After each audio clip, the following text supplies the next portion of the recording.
What is a soul? Welcome to Philosopher's Corner. I'm John. What is a soul? It's probably one of the fundamental driving questions of philosophy. I mean, we can't be sure what the first sets of questions were in philosophy that got the whole discipline of thought going, but what is a soul definitely has to be at the top of the list. And people have been trying to figure out what it is for a long, long time, probably since we had souls. So, what is a soul? Um, it's philosophy, so we're just trying to figure it out. And where I'm coming from, the traditional definition of soul is that immaterial piece of a human being that animates us, that drives us. Right? That's the general idea of it. And for me, a soul is, I start with the core. I start with the fact that every soul has a piece of the God energy, the universal frequency, the electrostatic plasmatic light, the white light that is at the core underneath everything of creation.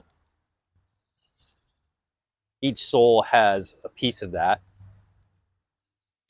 And by having that piece of the underlying white light that's under everything, each soul is, excuse me, each soul is eternally super quantum positioned on the God energy.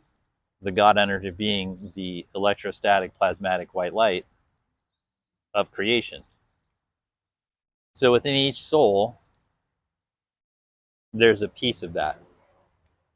And then built around that piece of electrostatic plasmatic white light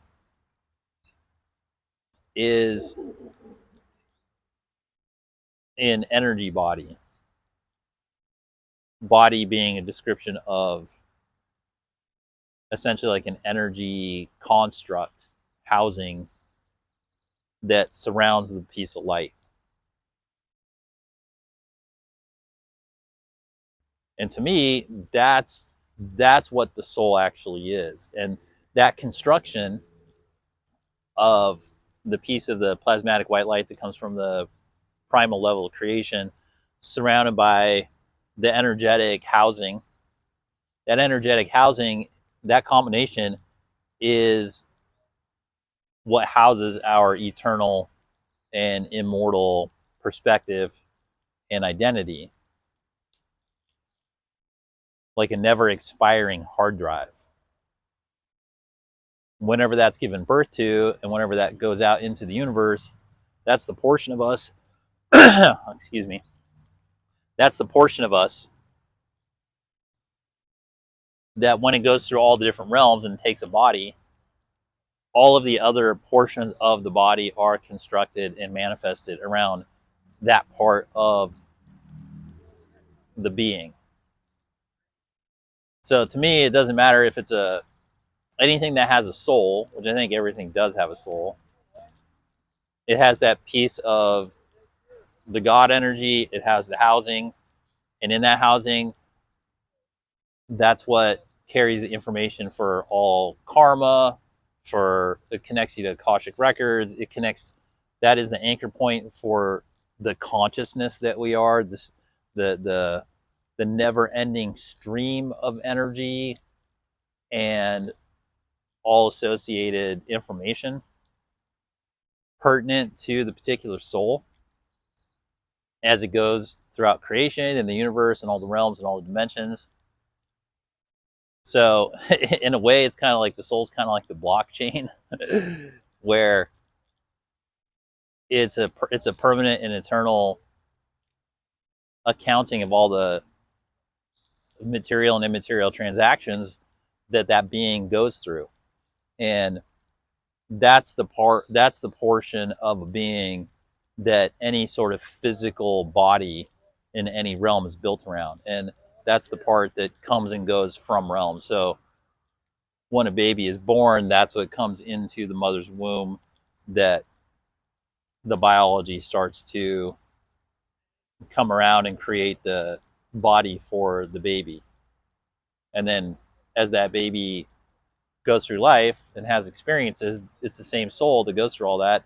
And then when that person dies and the body comes off, then that housing with the God energy, that's what comes out of the body and goes to wherever it goes. You know, presumably off to the next episode, whatever it is. And in that sense, it doesn't need to take a body. It can, and you know, it's a discussion for a different time. But then that's what allows for the coherent and continuous experience of creation itself to occur, while the individual gets to continue an eternal journey of growth, and it keeps getting accounted for, and you know, it goes on, and the whole while being superpositioned with the universe and God, the God energy underneath it, the universal frequency, whatever you want to call it. So that even though time and space is an illusion, it's still connected. The soul knows that, because the soul never really travels in that way, because it's like two magnets on the side of the same paper, right? You can move the magnets, and the paper, it looks like, you know, the paper looks like it's moving. That's the reality. And then the magnets are just like, they're always stuck together. They're always in the same position, right?